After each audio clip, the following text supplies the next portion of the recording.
Hi. We're back. This is our third episode. Third time, you lucky lot. You lucky lot. And we realised we didn't do what we're grateful for last time. So we're going to start with it today.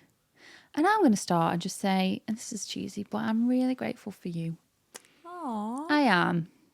There's so many reasons why I'm grateful for you, and I'm not going to list them all because it would take me List the them whole all. podcast. I want to hit every single one. I'll tell you after. Oh, that's lovely. Well, I just, I don't know how, but we just fell into each other's lives, and I just wouldn't be here without you. And you've taught me so much, and just so grateful to have a friend like you. I feel like I can be myself and more with you, and we just get each other. And then we do this and own a business together. So that's just like a bonus, isn't it? Yeah. But yeah, just grateful for you, really. Thanks, babe. Okay. I feel bad that mine's not you now. No, don't make it me. I can't make it you because it'd feel unauthentic. It would. But I love that. I know. Thanks. I am grateful for our sisters. Yes.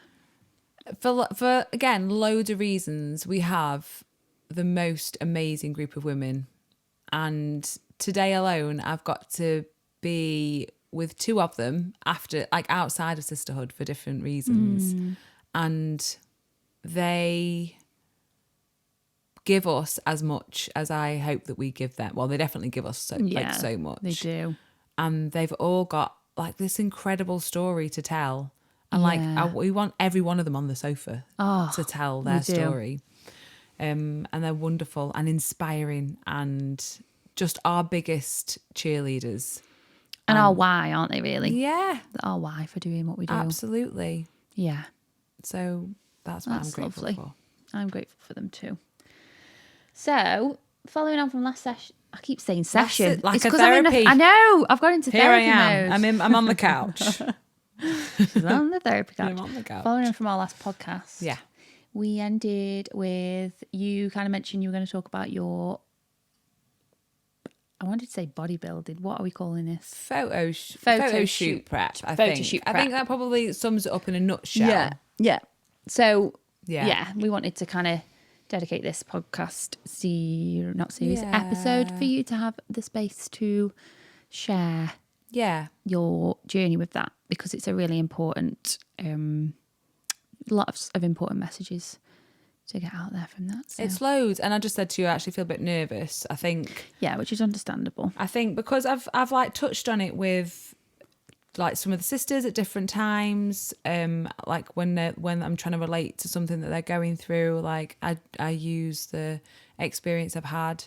I've told bits to my friends, but like in like in a sequence of events, like I think it is quite important because I know this gets mixed messages every time we talk about it, but like I still feel like there's lots of people probably wanting to know what's happened to me.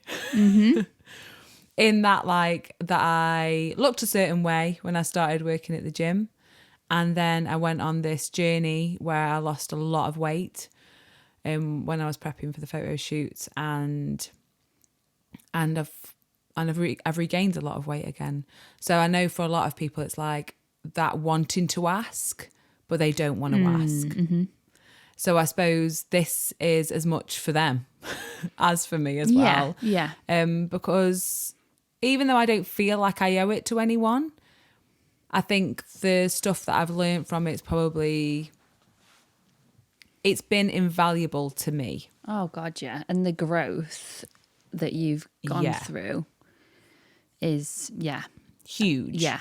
And I don't think you could get it from anything else, really. Like I don't think I could have, because I think my mecca, my point in life, I say point in life, but that part of my life that had been a woman who had been chronically overweight and then would always lose a bit and then would put more on and then lose a bit, had always aspired to be that perfect vision of what I thought a woman should look like. Yeah. And when I got there, then everything else would have been solved. And so let's start at the beginning. Okay, start me at the beginning. So I met you, I joined the gym as a PT, and then all of a sudden there's this massive pressure of being a PT in the gym, and you've got to look a certain way, otherwise people won't take you seriously, or they won't respect you, or they won't think the information that you're giving them is real and valid. So I guess that was the first kind of like big motivation of like, oh, and I'm going to be a PT and I'm going to need some like promo pictures and I need to look the best I've ever looked. So can I ask then, because there's a lot of stuff that I obviously don't really know about this. So do you think it was, right, I'm a PT now, so was that like the deciding kind of factor? Because I didn't know that. Yeah, I think I remember Googling when I was first training to be a PT. I remember Googling when I was probably in the first couple of weeks. Oh, this is so embarrassing. Can you be an overweight PT? Yeah. Because the fear of not being aesthetically perfect but training other people, I just didn't like. I just was like, well, I can't be, can it? Okay. Probably also because at that time I probably would have gone, I would have gone for a PT that I aspired to look like too. Yeah. So I couldn't compute those things in my head. So yeah, I think at that time it was like, well, I want to prove that I can do this, and now's a really good excuse as well to push myself somewhere where I've always wanted to go, where I feel like all my dreams will come true. And I'll be the perfect PT with the perfect life. So I was training really hard anyway at the time, and looking back, like I was actually doing really well before any of this. Like I was training really hard. I saw a memory come up the other day being like it was International Women's Day, and I'd been training with Athletic. Oh yeah. Not as PT, but in the I group with the women. that, yeah. And I'd had such an amazing session. Yeah. And looking back at progress pictures now of me, I'm like, you're just bossing it, babes. Yeah, you were. Don't know why you needed to. So I reached out to a coaching company, and said like, I want some promo pictures. I'm becoming a PT. I want to gather some more clients. And they quite quickly sold me the dream. And this is and that's fine because that's what they were there for. Yeah. They sold me the dream of what I wanted, and I signed up. And I had about 4 weeks of like probably bulking or like trying to increase as much body muscle as I could.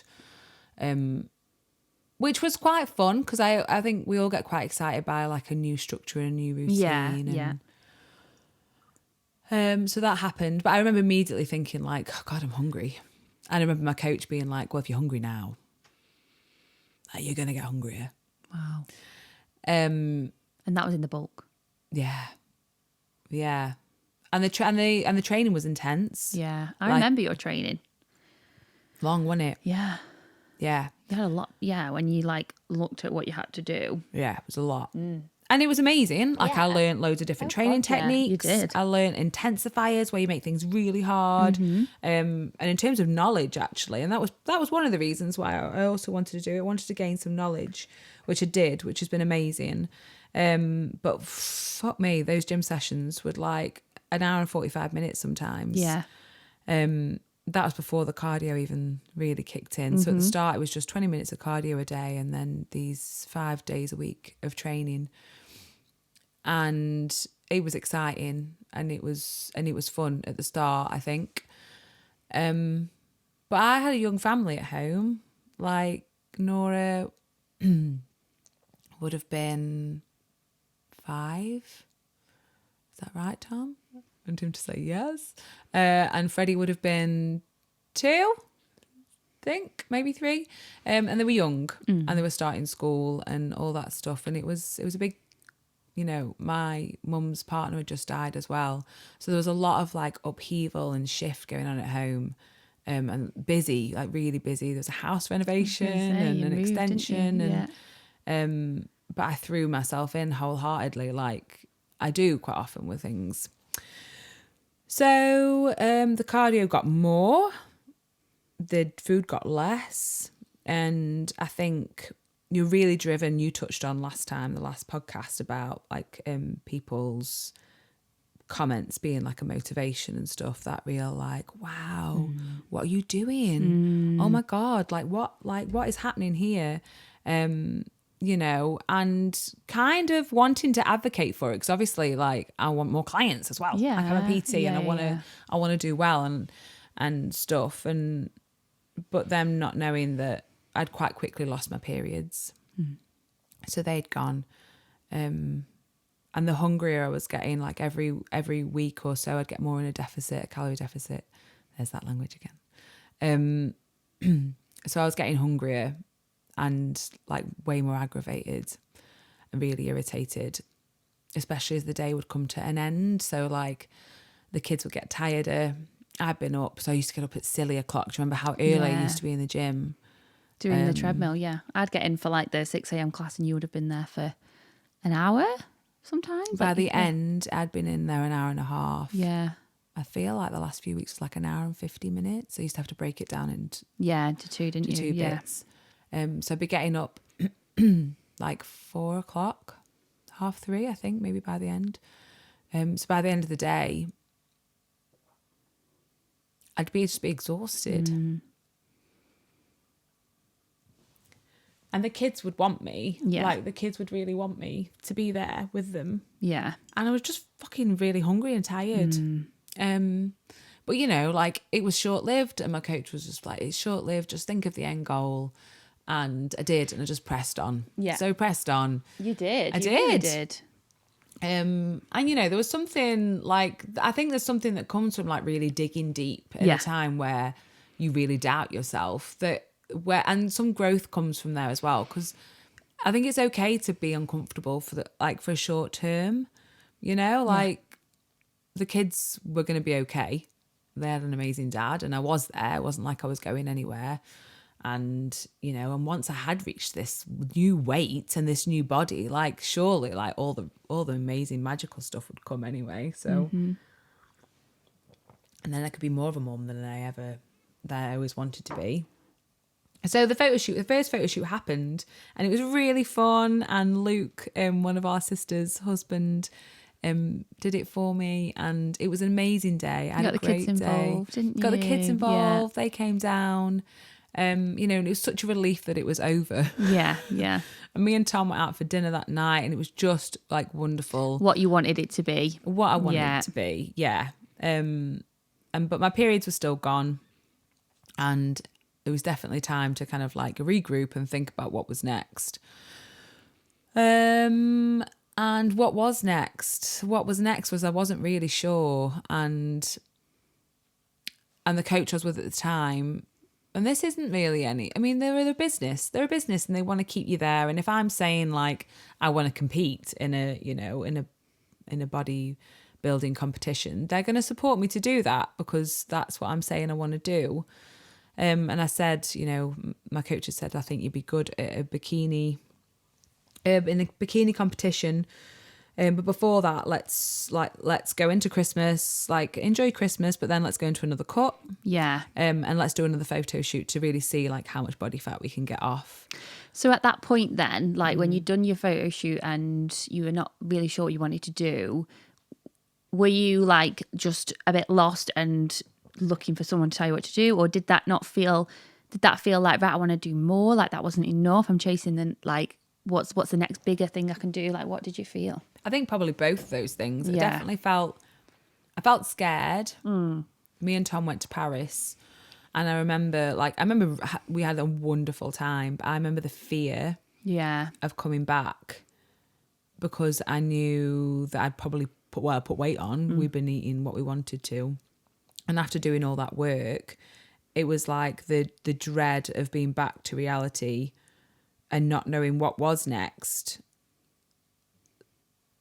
Because I guess for so long it was so structured, you didn't have to think or be intuitive in anything. And then it's like just the line's drawn, then you're on your own sort of thing. So I can understand Yeah. completely why you felt like, well, what do I do now? What do I do now? You don't just so straight back to the coach to tell me what was I need to do next. And I think I've always felt like that. We spoke about that kind of like needing someone to say, do this now. This is right for you. You're doing the right thing now. So yeah, they gave me that structure, and I love a bit of structure. You do. And that's okay. And I think we all do, don't we? Absolutely. Give me the same 3 meals a day. Like, I'm really happy.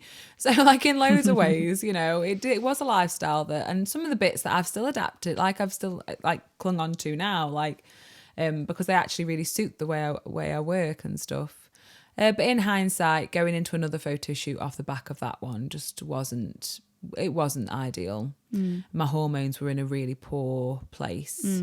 My body fat was because it was so low that I'd just lost my periods, and they were absolutely nowhere near returning. And that's when we started Sisterhood. And I remember, I was saying to you the other day, I remember being on the screen to my coach because I just felt so lost. And I was back in a prep for this photo shoot, and it felt like everything that I was doing was the opposite of what me and you were trying to create in this really amazingly positive space with these women. And I was doing it nothing that I would advocate anyone do as a lifestyle choice, because it wasn't a lifestyle, it was a prep. And whatever prep you're doing, a photo shoot or a competition, it's not a lifestyle. So anyone that you see on social media that is showing you that what their physique is like because they've just come off a prep or a photo shoot isn't reality. No. And it's unfair actually to be showing that as a reality, because it's not true. No. And unless you want to dedicate a lot of your life to keeping that physique, which is fine for those people that do, like, it is not something that you can uphold for a long period of time for me. Yeah. And I think that's a really important message to say. Yeah. So I did the second photo shoot. Every part of me really didn't feel well. No. My hormones, like I said, at that point they were just like, yeah, it was pretty bad. But like relationship wise, it probably got to a place as well where, because my hormones were so low, that even being like intimate was, there was nothing there. It was non-existent. Yeah. You know, and that's really hard. And at that point when, like, you know, you mecca, don't know why I'm doing when you think, when I have this physique, I'm going to be like sexy. I'm going to be so confident.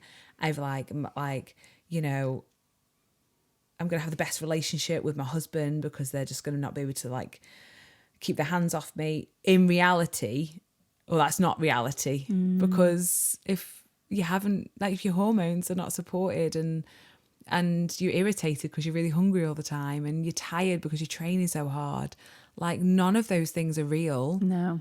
Like, you don't feel like you. And I know, and I always knew that Tom loved me no matter what. Like, that was, you know, I knew that. So what part of my brain that still felt like I needed that validation, I needed to get there before, but actually getting there and realizing there's nothing there. And actually I felt really weak, and all the things we were doing in Sisterhood about feeling strong and feeling mentally able, and that makes, you know, feeds into the rest of your life. I didn't have that because I didn't feel strong, because I wasn't being able to lift the same weights as I was, because I was in such a deficit all the time. And so the reality was I was tired and I was weak, and then these photos look great. They look great. It wasn't me. Like, just like a shell of a person in a photo, really. That's so hard to process, isn't it, in your head? Like, Yeah. the photo, the polished, you know, final thing, and then how you actually feel. But that's not, I guess that's society, isn't it? That's what society tells us is what we should what will make us happy and what we should look like. But that must have been so hard for you, and to be getting all of that validation and all that positivity, but then feeling the absolute opposite. Like, that must have been so hard to kind of match in your brain. God, yeah. And actually, the validation and the positivity was probably the only like nice things. Yeah.